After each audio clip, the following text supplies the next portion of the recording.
یہ حضرت امام حسن بصری رحمۃ اللہ تعالیٰ علیہ، آپ نا لوگوں میں بیٹھے نا واعظ و نصیحت کر رہے تھے، لوگوں کو رب تعالیٰ کی طرف بلا رہے تھے، درس قرآن چل رہا تھا۔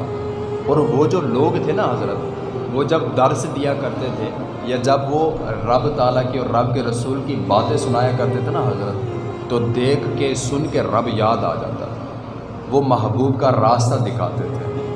آج تو حضرت وہ بات ہی نہیں ہے، آج وہ عشق ہی نہیں رہا، آج وہ دل میں گرمیاں ہی نہیں ہے، آج وہ تڑپ ہی نہیں ہے۔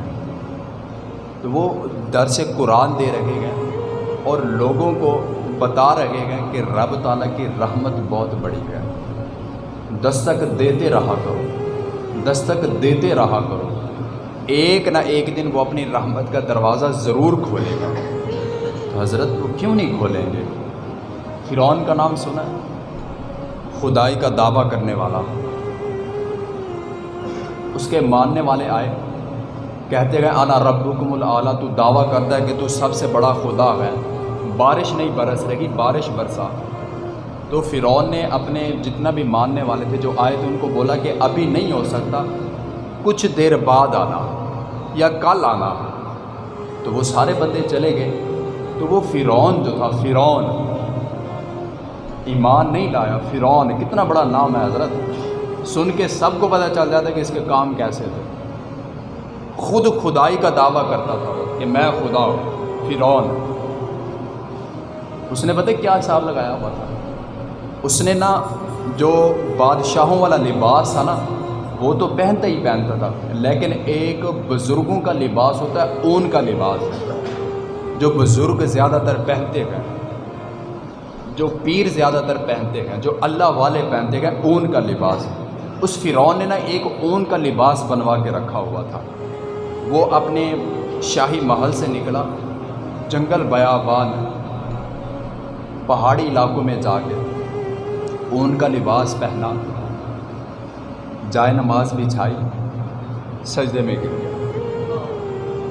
فرعون سجدے میں گرا ہوا ہے اور کہہ رہا ہے کہ رب تو ہی ہے، رب تو ہی ہے، اب میں یہاں پر سر جھکا کے پڑا ہوا ہوں، مجھے خالی نہ بھیجنا، رب تو ہی ہے، میں مانتا ہوں رب تو ہے، لیکن آج میں تیرے در پہ آیا ہوں، مجھے خالی نہ موڑنا۔ تو یہ لکھا ہوا ملتا ہے کہ وہ فرعون وہاں سے سجدہ کر کے ہٹا، ابھی وہ اپنی بستی کے قریب نہیں گیا تھا، رب تعالیٰ نے بارش برسا دی۔ او حضرت، اگر فرعون سجدہ کرے اور وہ کہے کہ رب تو ہی ہے، تجھ سے ہی مانگنا ہے، اگر اس فرعون کے مانگنے پر مل جاتا ہے، تو یار آج کا مسلمان جو عاشق مصطفیٰ کو دعوے بھی کرتا ہو، اس کے مانگنے کو کچھ نہیں ملے گا۔ تو حضرت امام حسن بصری آپ درس دے رہے تھے نا کہ دروازہ کھٹکھٹایا کریں، کبھی تو رحمت کا دروازہ کھلے گا۔ عورتیں بھی بیٹھی تھی پردہ میں، ایک مائی صاحبہ کھڑی ہوئی اور کہنے لگی امام صاحب آپ تو آج کوئی نئی بات ہی بتا رہے ہیں، ہم نے تو آج تک یہ بات سنی نہیں۔ تو امام صاحب آگے سے فرمانے لگے نئی بات کیا ہے؟ تو وہ مائی صاحبہ کہنے لگی آپ درس میں یہ کہہ رہے ہیں کہ رب کی رحمت کا دروازہ کھٹکھٹاتے رہا کرو، کبھی تو کھل جائے گا۔ تو کہنے لگے ہاں جی۔ تو کہنے لگے یہ نئی بات، کہنے لگے وہ کیسے؟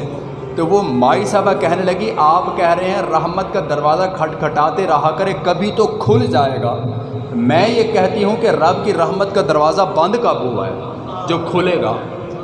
ہاں، رب کی رحمت کا دروازہ بند کب ہوا ہے حضرت جو کھٹکھٹانے پہ کھلے گا؟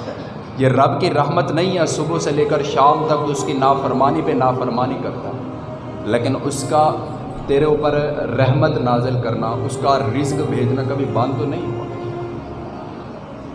داڑھی ہمارے منہ پہ نہیں ہے، دستار ہمارے سر پہ نہیں ہے، کام ہمارا ایک بھی مسلمانوں والا نہیں ہے، لیکن اس کی رحمت تو ختم نہیں ہوئی نا۔ اس کی رحمتیں، اس کی نعمتیں برابر برابر آ رہی ہیں۔ وہ کہا تھا نا ایک شاعر نے کہ ہماری بے وفائی پر بھی وہ اتنا پیار کرتے گئے، بے وفا، ساری دنیا بے وفا ہے، کون کس سے وفا کر رہا ہے؟ جو انسان اپنے آپ سے وفا نہیں کر سکتا وہ دوسروں سے کیا وفا کرے گا؟ علامہ اقبال بھی فرما گئے نا، اپنے من میں ڈوب کے پاجا سراغ زندگی، تو میرا نہیں بنتا تو نہ بن، کم از کم اپنا تو بن، اپنے آپ کو تو نہ جہنم میں جلا، اپنے آپ کو جہنم کا ایندھن تو نہ بلا۔ تو یہ دنیا تو عارضی ہے۔ تو وہ شاعر فرماتے گئے ہماری بے وفائی پر بھی وہ اتنا پیار کرتے گئے، اگر ہم با وفا ہوتے تو کیا ہوتے؟ تو پھر غیب سے آواز آئی، دل تو کیا چیز ہے ہم روح میں اترے ہوتے، لیکن تو نے کبھی چاہا ہی نہیں چاہنے والوں کی طرح، تو کبھی سرگی کے ٹائم اٹھا ہی نہیں، تو نے کبھی مجھے پکارا ہی نہیں، تو کبھی اس در پہ آیا ہی نہیں، تو نے کبھی یہاں پر سر جھکا کے یہ بولا ہی نہیں ہے، تو نے التجا ہی نہیں کہ باری تعالیٰ تجھ سے ہی مانگنا ہے اور تو نے ہی دینا ہے، تو ہی میرا رب ہے۔ تو ہم نے کوئی کام ہی نہیں کیا، لیکن اس کے باوجود بھی رحمت برابر ہے۔